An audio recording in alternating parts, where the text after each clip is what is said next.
Good evening, everyone. I'm sorry, but my colleague is not going to be making it tonight. So I'm afraid you're stuck with me. Uh, well, here it goes.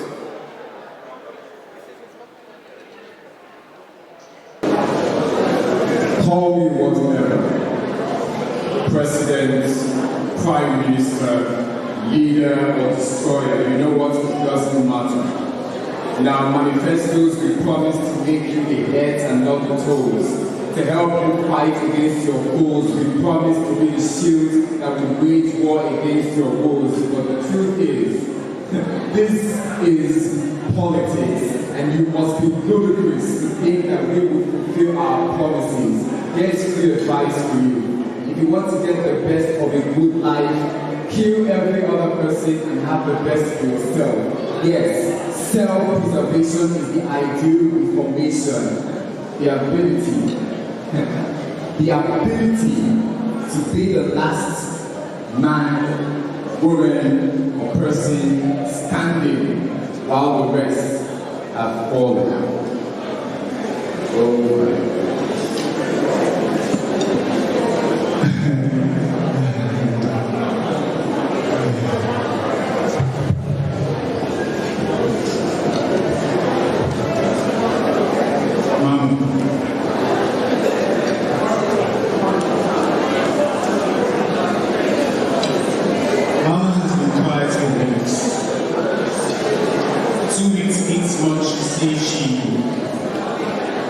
She barely walks. She lays in bed all day and tweaks her thighs as though she's hanging onto the realm of this reality with a thread to see. She's lost herself. All I can see is a fragment, a fractured fraction of what Mama used to be. She's not herself. How could she be? Forced to watch as her only daughter, the jewel of the house, set to become a doctor, was ravaged by the men sworn to protect us. She was intruded, like a city without walls and left for dead, like a dry well you see. The well of joy on Mama's face has become drying up and has ceased to flow. All she knows is sorrow. You see, just last month, Baba and Big Brother were used as mannequins for military exercise. They were executed like dogs and thrown into the Nile. You see, Mama, she's still in the Nile. If you want to kill any person, for any reason at all, the first thing to do is to cut off their clothes. Make their spouses and children watch as you float. Keep them off the boat and let them walk down the Nile. Watch their blood mix with the water as it wanders down the slope. This would be a deterrent to anybody who thinks, speaks, or does anything against your stand. This would be a deterrent to anybody who challenges your stand. You see, all we wanted was to have a beautiful government of democracy. But now, everything is a mess. A crazy demonstration out there. You see, we put our faith in them.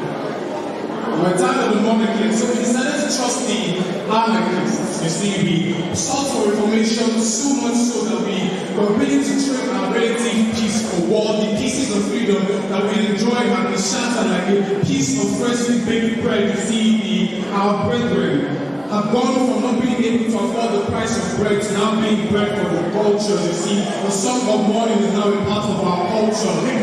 It's what we cultivate, and we have this despair. Despair and bullets have really good holes in our bodies and make us sore. The sword has seamlessly sought to silence the word freedom from our souls, but still war. Okay, seriously. If you want to kill a man, silence his voice. Take away his choice. Rid him of every right to be human so that his human rights, especially those regarding the freedom of speech, are just that. Talk without action.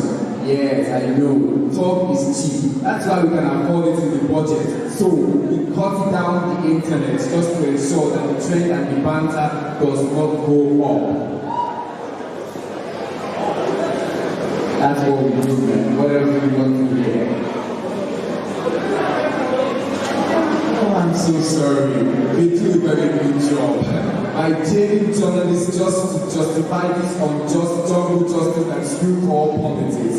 Just like what we did in Egypt with Mahmoud Hussein, whose 4 years detention without reason or caution is not just cruel, but insane. But the goal of this is to ensure that we silence and strangle the opinion of the people and ensure that the opium of the people, religion, is not a weapon for their own liberation. If you want to kill the people, you have to know where it works.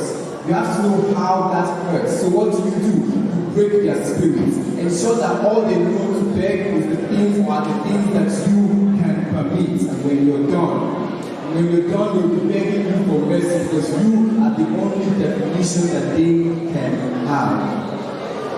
My brethren, legislation has led to desperation. And communication has led to demonstration. And restriction has become the new restitution. As destruction is the institution of power, we will make you hunger for food and water. We are starving, we are depressed, and make sure you pay the price for your own spirit. See, Mama was the voice of information. She attended every clandestine meetings of the Doctors Association and came home with a passion to tell us how to be fearless. She taught us about the concept of democracy and the rule of law. She told us that as humans we have freedom, we have rights, including the right to choose our leader and not spoil the rule of one man for 30 years. You see,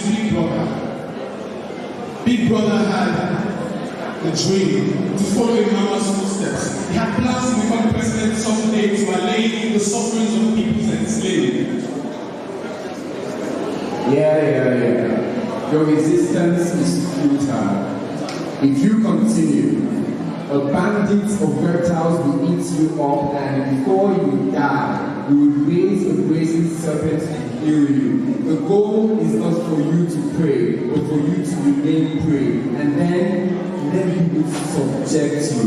Because the goal of all of this dictatorship, is to ensure that people power does not exist, by making sure that the people do not know that they even have power in the first place, at which point the power becomes ours. For us, we take it by force, and we always keep smiling. We cannot afford to have remorse. Plus, if you insist and resist this manifesto of your beloved dictator, we are going to attack you while you sit down in front of the army headquarters. Soldiers are going to randomly shoot you, randomly take lives as though they could even give it in the first place. Soldiers, close your eyes, hold your breath, fire, keep firing until the screaming stops, until there are no people to scream there anymore.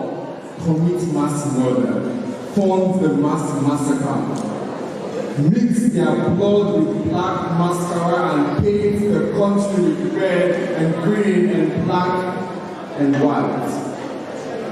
And then when you're done, you own the country. They don't have anything anymore. No wonder the children of Sudan have now become the children of war.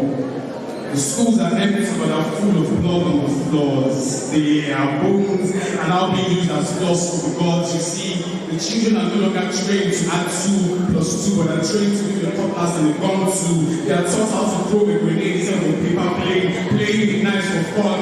Their fundamental rights have been stolen, and that has left them mental. You done? In Africa, the gun is more powerful than the pen and the vocal cords. With our guns, we write to history, our story of victory and murder and genocide and assassination and death. And our guns, they are our memory. We are accountable to them. Your past, your history, please. They are like a glass over in the inevitable history. See, my own dream is to follow in the footsteps of Baba. To teach the people through the power of journalism. There we go. To bring the ears of the outside world to the tears of my pen. You see, Baba is so good at reporting. He told me that the pen was stronger than the bullet. He told me that with his pen he would reveal the inner workings of the spider's webs. He would expose the deeds that al-Bashir cut with the terrorists and what's not. You see, Baba risked his very life to end writing. Writing. I mean, how democratic are the authors of your democracy? All we did was change from the uniform to the suit and tie. Your democracy is only but a mixtape of autocracy and tyranny and dictatorship. That's what it is. It's fair once, it's going to fall again. You see, my pen will not rest until there is justice served for Baba and for Big Brother and for Little Sister. Until the joy on Mama's face has been restored. Until the reign of democracy washes away the drought of tyranny and autocracy. You might kill us, but we will still fight. You might imprison us, but we will still pray. You might cut out our network, but we will never be quiet. Quiet. Okay, let's just move to the last part. How about we just, you begin to pronounce and declare and call forth a new Africa with your little baby steps, and let's see how far that goes in healing the scar that live upon your heart and culture. Scarred, yes. But still we keep working on the ground. We remain united together, teaching the children with a very strong background, so that wherever they may be found, they will keep the protest flag flying high and make the heart of Africa proud.